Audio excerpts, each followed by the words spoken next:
This is Liberty Law Talk, part of Liberty Fund's online library of law and liberty. Your host is Liberty Fund Fellow Richard Reinsch.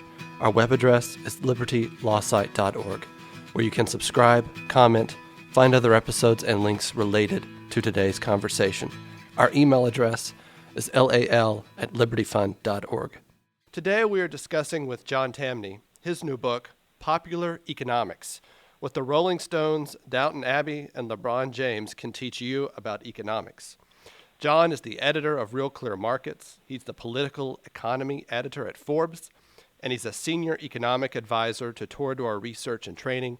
He's also a frequent contributor on various shows on the Fox Business Network. John, welcome to the program. Hey, Richard, thanks for having me on. This is great. Hey, your book deals with why we seem to get so many garden variety economic questions and issues wrong. And so just some examples: taxes, spending, antitrust, trade deficit.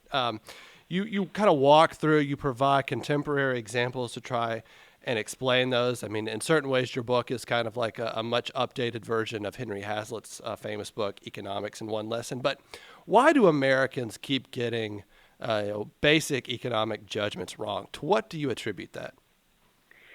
See, I think Americans get economic judgments right. The way I see it, if we think the markets are smart, then we must think the broad swath of Americans generally understand economics. And that was the point of my book, is that all Americans understand it. They know it from the world around them. They understand the Rolling Stones. Okay, so if you want to understand taxation, look at their migrations. It will make perfect sense to you. If you want to understand why regulations don't work, look at when Michigan lost to Appalachian State. I think the bigger problem is the political class lives in a world of unreality, and I also would say the economics profession itself is fraudulent. Imagine a profession that presumes to measure the infinite decisions taking every place, every millisecond in the economy. I can't measure the street I live on, let alone a city or a country, yet the economic profession presumes this. I think it's the economists that don't understand why economies grow, not the average American.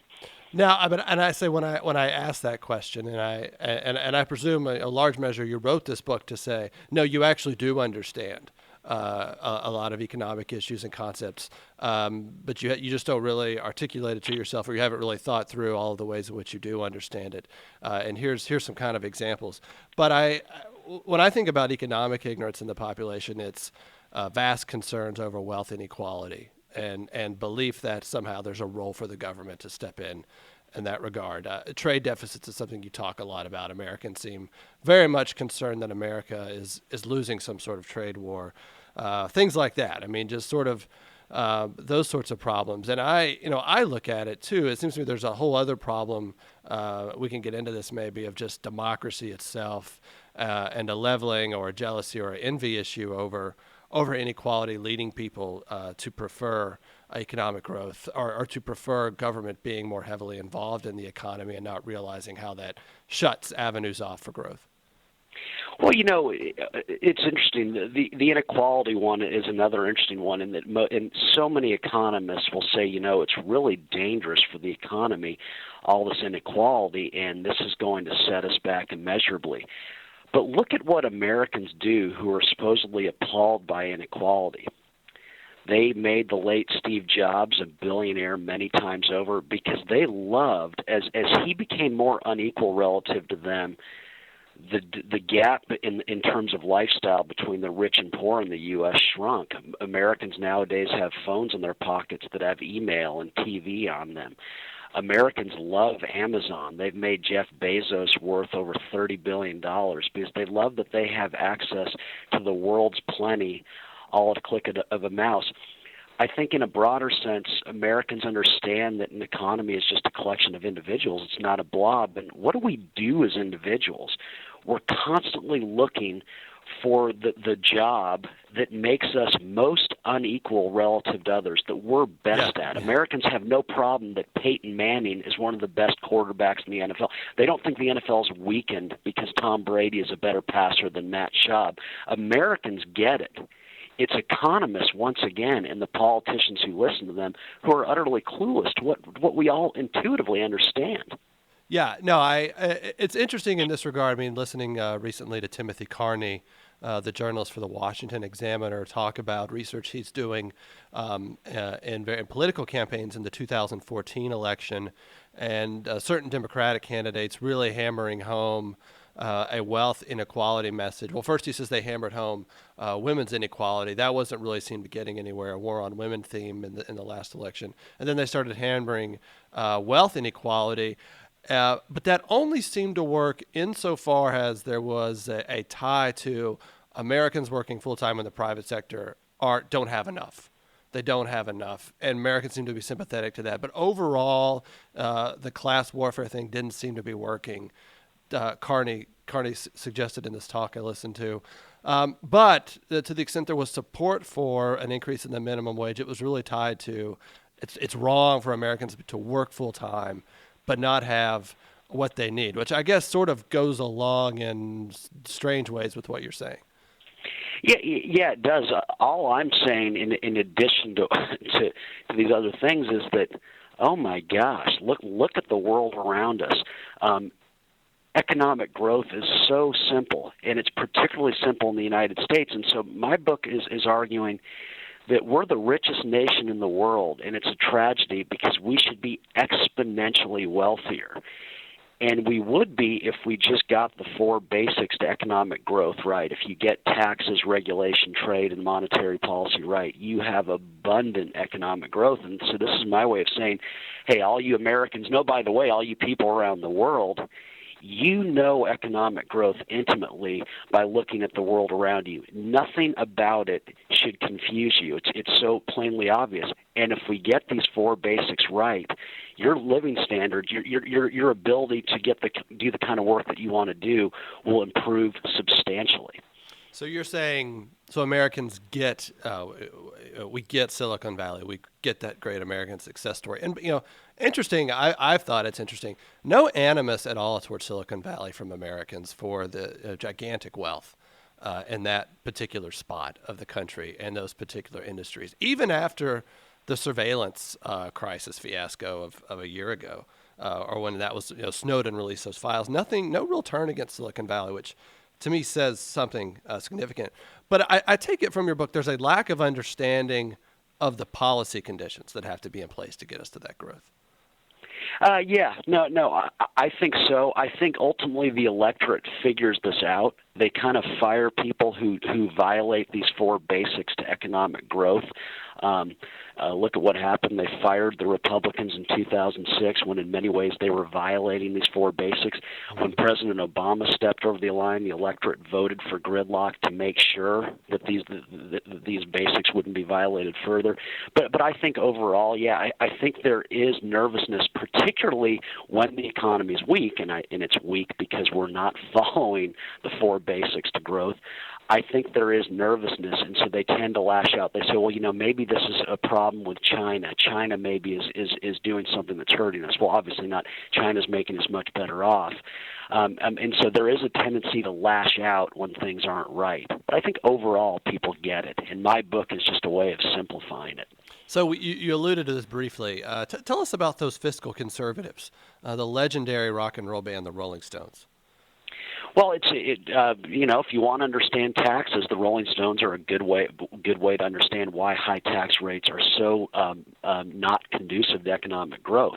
In the 1970s, it's very hard to imagine, but the top tax rate for top earners in England was 83%.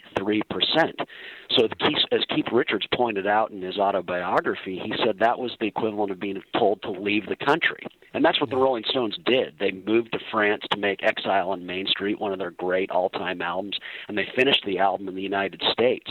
And so it's a good lesson. It shows, hey, taxes are a price. If you raise the price of work, the rich whom you're trying to overtax, they'll just leave. They're not going to give up all of their production to the government. But who can't leave? Think of all the sound engineers. Think of all the caterers, the drivers, all the staffing that goes into making an album. They couldn't go with the Stones to the south of France. They couldn't follow them to Hollywood to finish the album. So who pays for these high tax rates on the rich? Those who are not rich. Yeah, no, interesting as you talked about that story, and then the 98%. I think you said capital gains tax they were paying. I was just sort of thinking about all the biographies I've read of Thatcher, because this is right about her moment, the precursor to her coming on the stage, first taking over the Conservative Party, and then becoming Prime Minister of the United Kingdom, because the country was just fundamentally breaking down under these tax rates. At least from what I've read, I mean, everyone was unionized. The trash wasn't being taken out. People weren't being buried. All of this sort of business going on, and you get almost a counter revolution within the country. Absolutely, it was one of the biggest economic crack-ups of kind of a developed nation I think I've ever seen. And so all the talent naturally flowed out of the country. They went to other places. Hollywood, California was famous back in the 70s for all the British expats pursuing their craft there. You weren't going to do it in a country that was going to help itself to all of your income. And look at the reverse right now. It's such a beautiful story. England lowered the price of work. That's all taxes are. They're just a penalty placed on work. And the talented from around the world have returned to it. It's once again one of the richest, most beautiful cities you could ever visit. Yeah, no, I mean, it's become an incredibly French city, in particular in light of Hollande raising rates, income tax rates in France at something like 75%, I've read, or 70%, which has sparked its own mini exodus in that country. So I guess we see the laws at work. I wanted to talk to you about deficits. You talk about deficits in your book. They're a huge focus, or have been a huge focus of the Republican Party since they took back control of Congress in 2010. But I take you wouldn't know it. You wouldn't know it. I take it from your book, though. I mean, some would say the sequester was, a step in the right direction on deficits, but you would say this focus is misplaced. Deficits should actually be something like a rounding error if we could get economic growth back. Yeah, what a waste of time. The way I see it is that all government spending is deficit spending, and that's not some evidence-free libertarian slogan. It's just fact. Governments have no resources. You can't get around that, whatever your ideologies. Whatever they spend, they have either taxed or borrowed in terms of real resources from the private sector. So why worry about deficits? I would much rather have an annual deficit of $1 trillion on $1.1 trillion in spending over a balanced budget of $3.5 trillion. It's the amount government spends on an annual basis that represents the true burden, the true economy-sapping burden that means we're not creating as many Microsofts and Intels in the future. So deficits, that's just finance. Government is always in deficit spending. Let's just cut the level of government spending no matter what. Who cares whether we're in deficit or not? Do you find, though, when we talk about deficits, that it could be evidence, and moving beyond economics for a minute, it could be evidence actually something deeper wrong in the country, the belief that you can have things now without paying for them, some sort of desire or unwillingness to face up to your appetites being out of control. And so in that way, it's a democratic people's being unlicensed or being licensed and undisciplined with regard to, their own needs and what they can actually provide for themselves. I guess I really don't think so. Apple Computer has lots of debt. I don't think it's evidence of them living beyond their means. It's just a form of finance.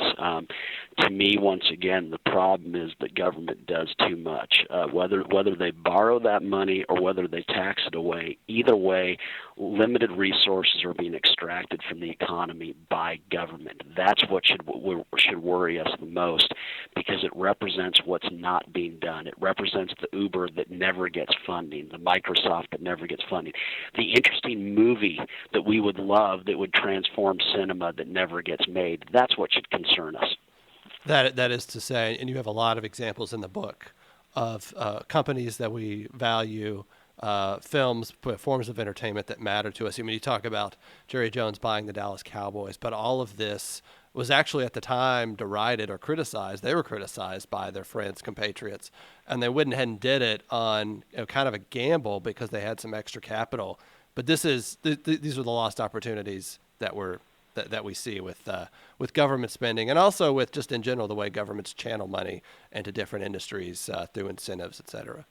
Absolutely. I'm always bothered by that comment, you look at how we're burdening our grandchildren with all this debt and everything.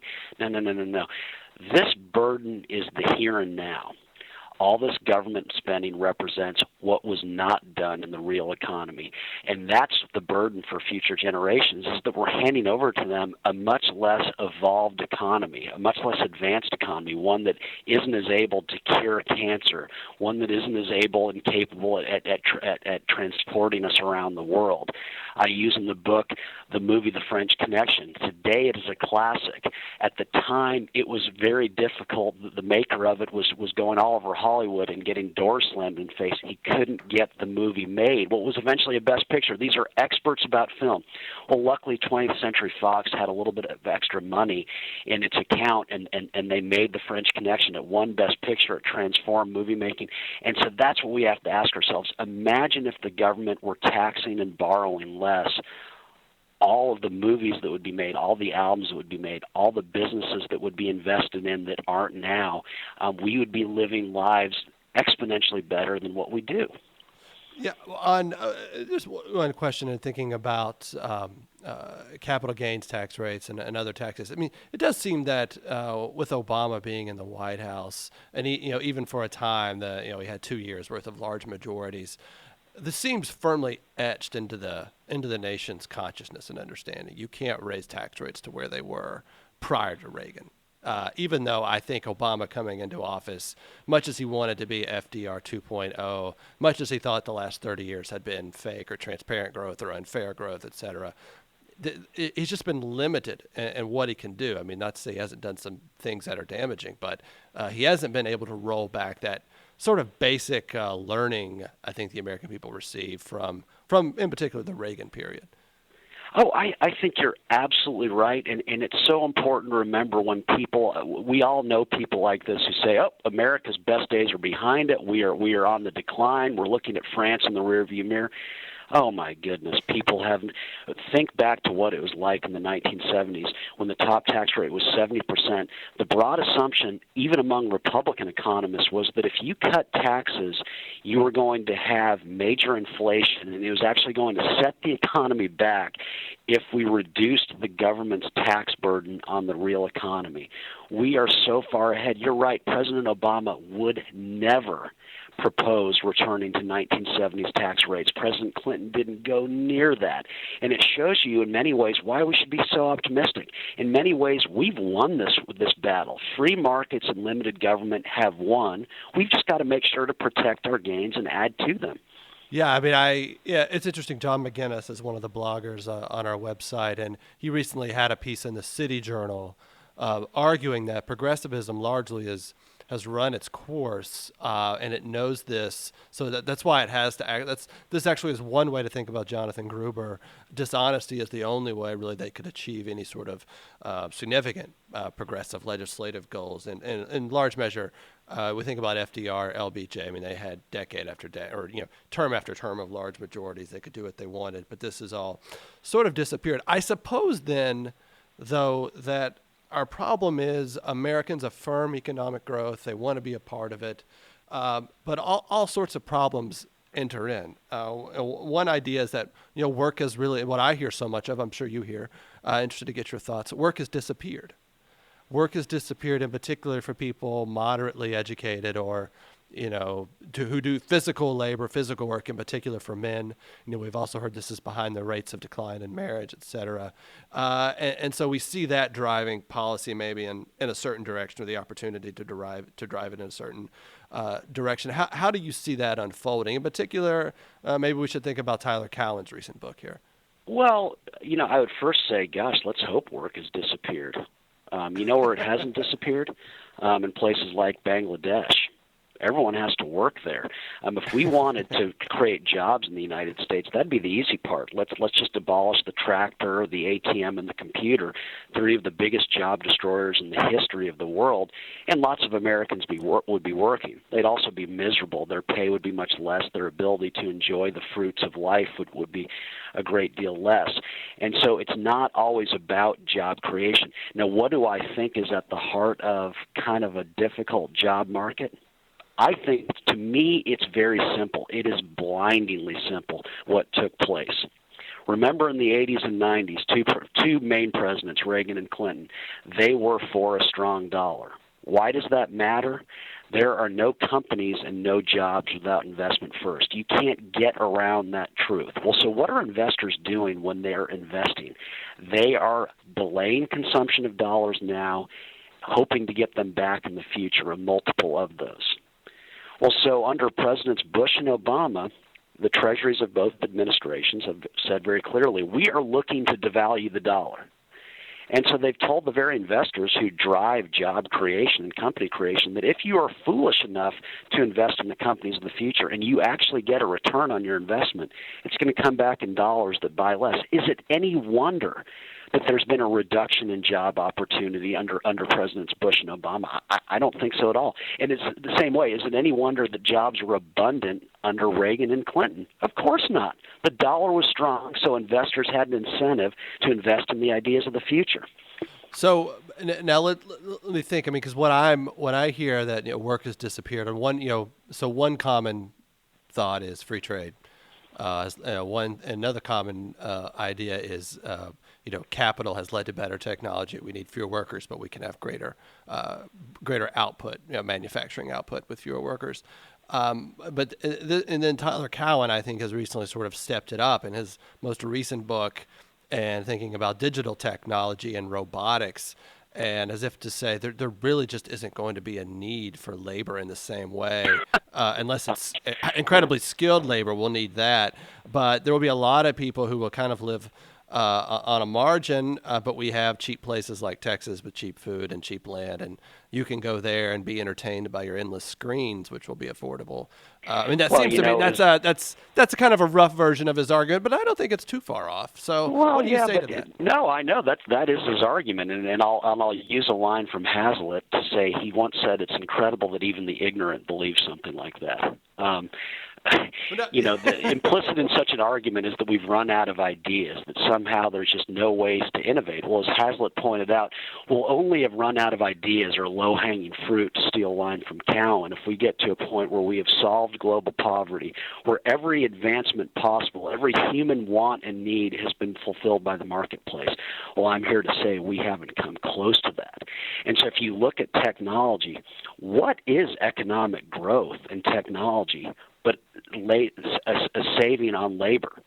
What did the tractor do? It destroyed all sorts of jobs in agriculture, but that didn't put Americans in bread lines. Well, the computer is easily the biggest job destroyer in history. It didn't put Americans in bread lines. I guess you could point to the dishwasher and washing machine. They are robots, too. They are doing work that we used to do. And the way to look at it is, again, through the eyes of Hazlitt. An economy is individuals. Has it been bad for the individual that we can now drive cars, that we can order things on the computer, that we have the world's businesses competing to get our business? Has that hurt the individual economically? Well, obviously not. And it's been great for the economy. All these advances mean is that Americans and people around the world have been able to enhance the quality of labor they've done. Certainly, every advance in history has been a labor saver, but it hasn't put us out of work. Yeah, no, I mean, and it was funny, as I was reading that book, I mean, there is an interesting part in the book, or early in the book, where he talks about jets and drone jets. So we need pilots. Well, drone jets actually require more people, more labor to keep them operating and to keep them flying than a regular jet, which seemed to be, a counterexample within his own argument. I didn't really know what to make of that. And of course, when you were talking about Silicon Valley in your book, these are incredibly high net worth individuals who need things like lawyers, accountants, doctors. They need people to build their homes, to remodel their homes, et cetera. All sorts of jobs created by this seems to be lost in that sort of analysis as well. I guess, I suppose, I mean, I guess it's kind of a futuristic account what he's getting at. But it's just false. It's incorrect. It's not a serious argument to make. And let's think about it. You and I both are kind of in the internet field at this point. Yeah. Well, in 1995, I'm sorry, most Americans, if they'd heard of the internet, didn't really have access to it. I am tragic when it comes to technology. Yet I can the vast majority of my work today has to do with the internet. Could anyone have predicted those kinds of jobs back in 1995? Obviously not. And that's the point. Implicit in this argument that, oh dear, robots. Well, again, a washing machine is a robot. The internet is a robot. The computer is a robot. It saves on labor. Implicit is that the jobs of today represent what the jobs will be for a year from now or 10 years from now. Well, that is laughable. If we based it on that, then we would have said back in 1900, oh my gosh, the tractor means that we're all not going to be working soon enough, because guess what? Most of us work on the farm. What will we do for work? But what this tells us is when you save on labor, you save on the waste of capital, and those resources go into the creation of new kinds of businesses. The robot is going to be the biggest job creator in the history of mankind, because it's going to create all sorts of capital stock that is going to go into the creation of all sorts of new kinds of businesses. We have no idea the future of work, but it's going to be beautiful. So really the question is keeping in place the right policies to ensure that capital, labor, job creators actually stay here. If we want Americans in place, that they actually feel the need and the incentive to stay here, rather than going all over leaving and going to other parts of the world where they can actually still make money or still do their work. Yeah, they're going to go everywhere. It's just you can't. 20 years ago, no one would have predicted all these Americans working in the internet. Yeah. Let's face it. I mean, let's use one of many examples. You're interested in my Blockbuster video analogy. Well, isn't it amazing? Back in the late 90s, early 2000s, I can't remember. I don't have a book in front of me. The Federal Trade Commission would not allow Blockbuster to merge with Movie Gallery. They said that, if they merge, then they're going to be too powerful in the market for DVDs and videos. Well, we know what happened. Netflix, from well outside of the business, came in and took them both out. They're both irrelevant today. They're out of business today. Yeah. And so implicit in this argument is that people know what the future of work is going to look like. What history shows in a dynamic economy is there's no way of knowing. Yeah, no, I wanted to, a couple of things as you were talking. It was interesting you brought in just the example of the farms. Recently reading Calvin Coolidge, he issued a magnificent veto statement when he vetoed what was called the McNary-Houghton Bill, which was a precursor to the Agriculture Adjustment Act. A very similar bill in terms of the protections for farm labor and price supports, all this sorts of business we saw come in under FDR. And Coolidge says it may be the case that a lot of you are just going to have to leave the farms, that the work just isn't going to be there the way that it has been because of our changing economy. And think about the courage, the foresight, the statesmanship for Coolidge to say that, acknowledging him. This was a man who really understood economic reality. I was thinking, interesting too in this regard, Austin, Texas, kind of a Silicon Valley rising city, has been for some time. 100 people a day, I think I recently read, moving in there, which suggests something. Lends credibility to what you're saying, lends credence to what you're saying. But also in terms of problems that we face, Silicon Valley, or at least its elites, maybe we can accept Peter Thiel and some others, don't seem to really understand or be willing to support the conditions of broad-based prosperity. I mean, they seem to be actively working against it politically. I wonder. It's a good question. I've always pointed out that I grew up in Southern California, and it's an interesting place in that it began as a libertarian state. The very people who've made it rich have changed its politics for the worse. And so maybe it points to the greater truth that human capital is much more important than policy. I don't know the answer, but I think overall, I think what Silicon Valley is probably saying is we're so innovative and what we're doing is so impossible to regulate in the first place that we can have these politics. Go ahead and try to regulate the app that we're creating at Uber, and because you're not going to be able to. And so we can have these politics of what we're doing is we're so much smarter than you people in government, and thumbs up to that do whatever it is you want. You're not going to impact us. We're way far ahead of you, and good. Yeah, no, I guess I'm thinking of just various referendums I've seen in California, particularly green energy, things like that. They always seem to be backed by Silicon Valley. I guess I'm blanking on some other examples I read recently, and that's not a it's not an economic analysis, it's politics, but it just seemed interesting to me, the things that they seem to put their money behind politically. I was going to ask you, just with regard to thinking about this antitrust example, and in particular Netflix. I mean, so it seems to me Netflix also, you kind of hint at this, could really upend the way movies are made in America. There's the potential there, which I think would be welcome. I mean, you've got basically 60% of the films are made by 6 studios. They gross 99% of the revenue. Seems to me that's its own. We're waiting for that to be broken up by some innovative entrepreneur. Yeah, and I think it's happening right now. I mean, it's government is so always stuck in the past, and of course it is. This doesn't mean these are bad people, but let's face it. If you have a clue about the movie business, you don't work for government, and you don't try to regulate it. You're in that business, earning exponentially more money, living a completely different life. And so they're stuck in the scene, what we know right now. Well, wouldn't that be dangerous if Disney were to merge with NBC or with Paramount? Because wouldn't that make them too powerful and they could control the movie business? But see, look at what's happened with Netflix. Not only did they upend the way people get their movies and watch them, their latest thing, of course, and we know this through Orange is the New Black, and some of they're getting into the production business. The barriers to entry, thanks to the internet, have greatly reduced the inability for people to make movies and TV shows. We're seeing it with Amazon also.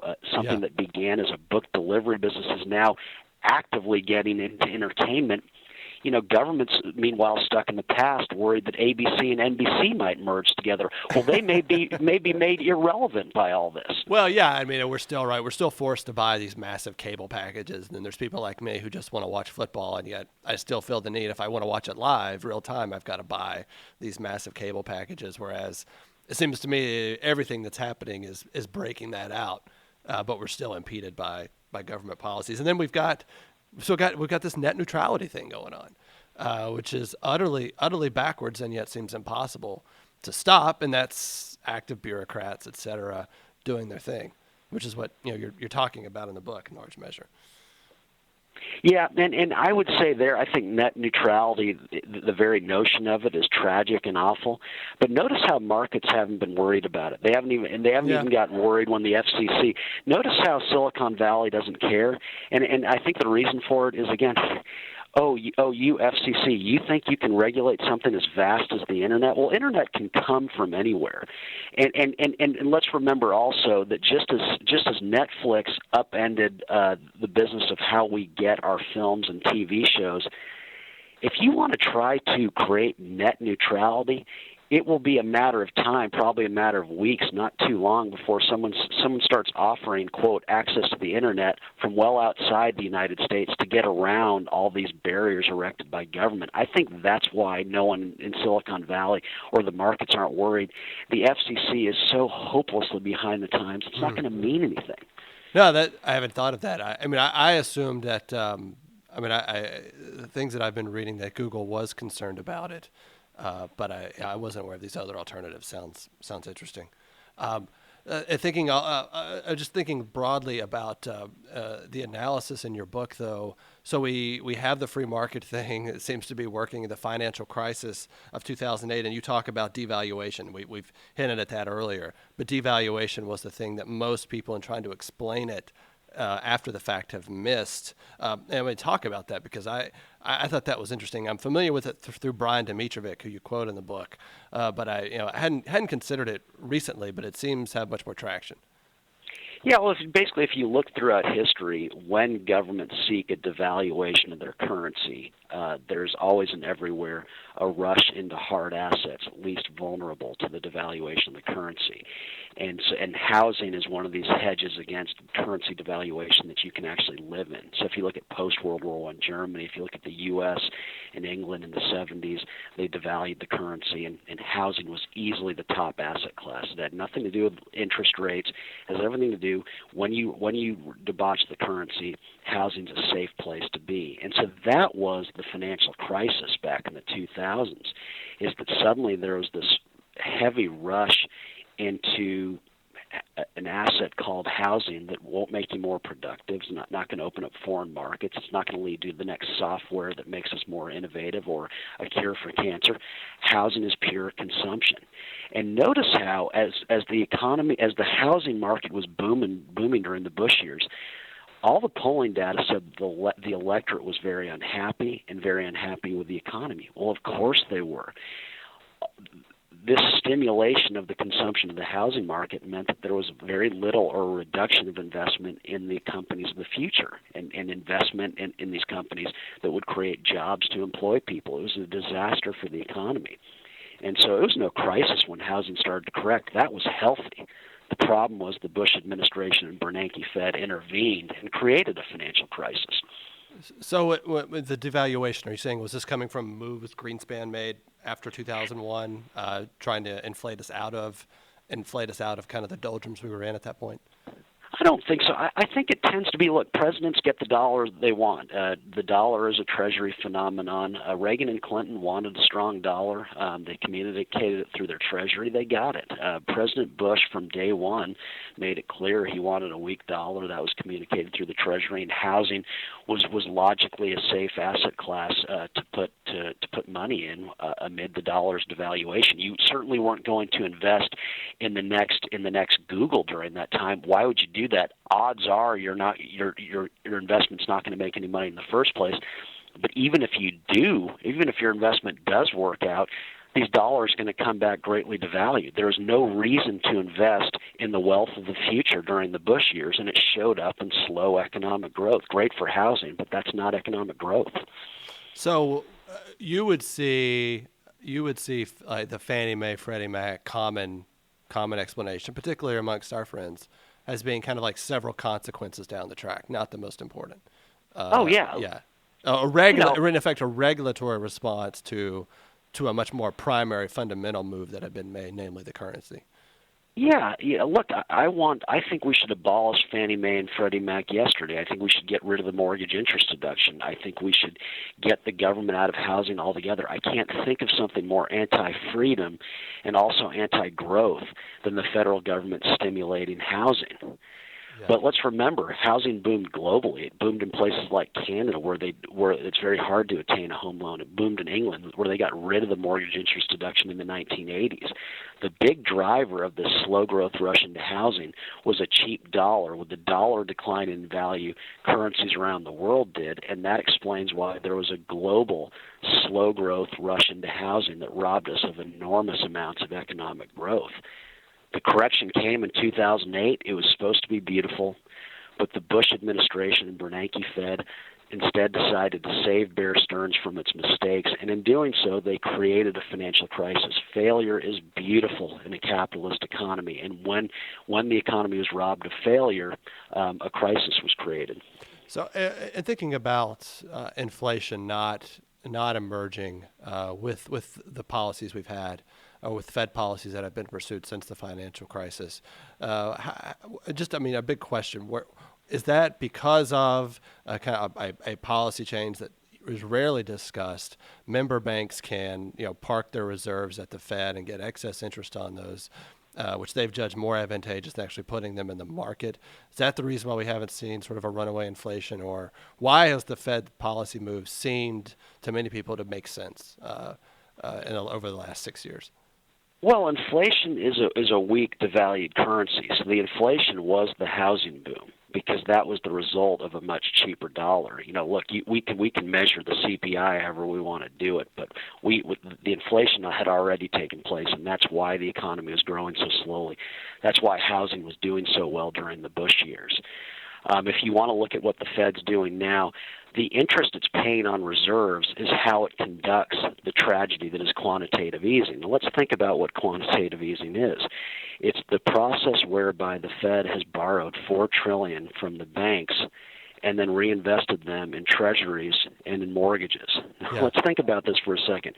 The economy is trying to grow again. We're trying to get back on our feet, and the Fed has decided that it's going to take $4 trillion of growth capital out of the hands of banks and subsidize government spending, which is the opposite of economic growth, and then not satisfied about what happened in 2000. It's going to double down on this slow growth rush into housing that caused the economy so many problems to begin with. It would be hard to make up a bigger indictment of the Federal Reserve than what they've done in recent years. In doing this, again, they've doubled down on what didn't work. They've robbed us of what would have been a substantial economic recovery.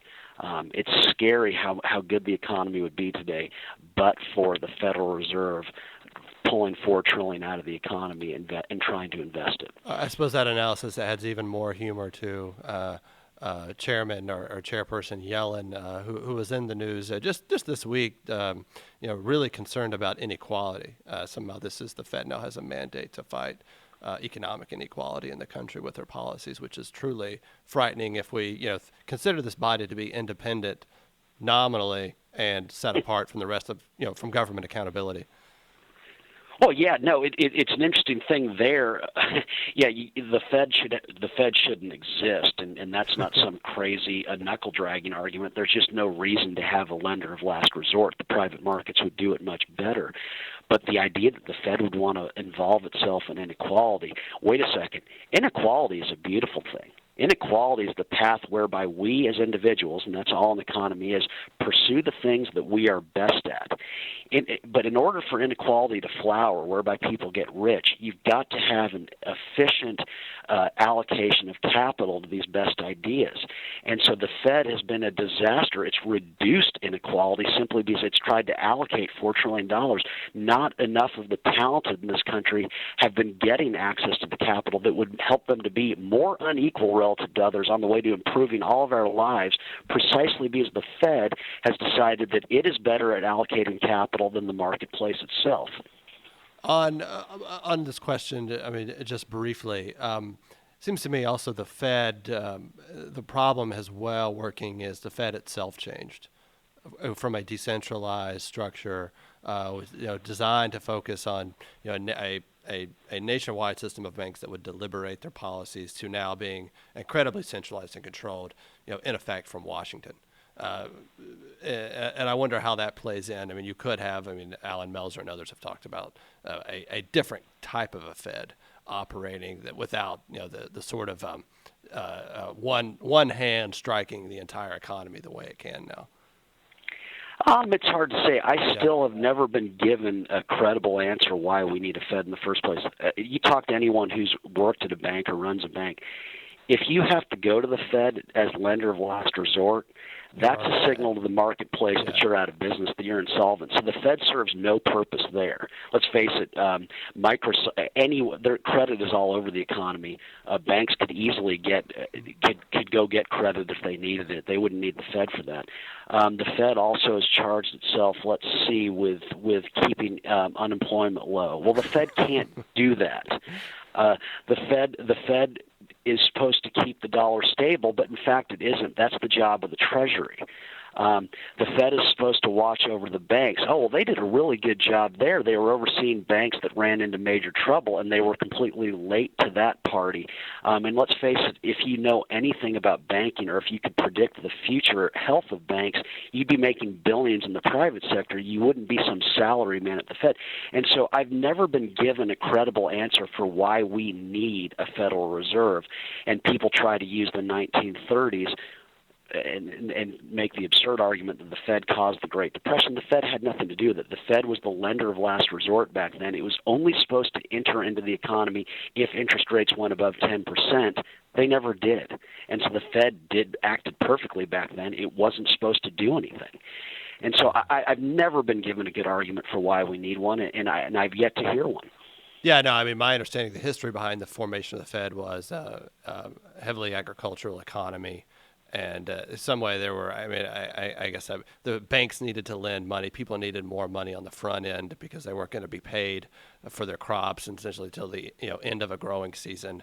And that tended to induce runs, and that was the idea of the Fed. I think that's I don't know if I'm right on that, but I've heard people talk about that being kind Well, of... there's variation of that argument, but you think about that. Okay, which so would obviously no longer be capitalism needed is now. able to provide an abundance in all their ways, but wait a second, we just haven't been able to solve the problem whereby farmers can't get near-term access to cash. Now, come on, think about that. If that's a problem, that is a signal in the marketplace to entrepreneurs to figure out a way to do that. We did not need the Fed to help out farmers. The other argument was that it was created to protect banks if they were short on cash. But once again, most lending in an economy occurs between private individuals. The idea that J.P. Morgan couldn't take out a loan, for instance, from Microsoft, a near-term loan, is just not a credible one. Speaking of farmers, you have a great example from a show Americans have come to love, the UK's Downton Abbey, and the inheritance tax as well. And I want to just briefly describe that because that's another good example you use in the book. And in particular, we think in this country, it's really the nation's most wealthiest individuals that want to increase and maintain the inheritance tax or the so-called death tax. And yet you kind of have an interesting counterexample with Downton Abbey.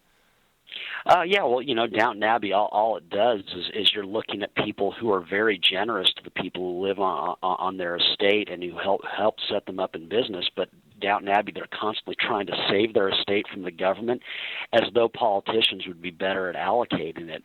One of the other examples I use is I look at ESPN. ESPN exists because the federal government wasn't able to get its hands on the Getty oil fortune. There's a $10 million investment from the Gettys.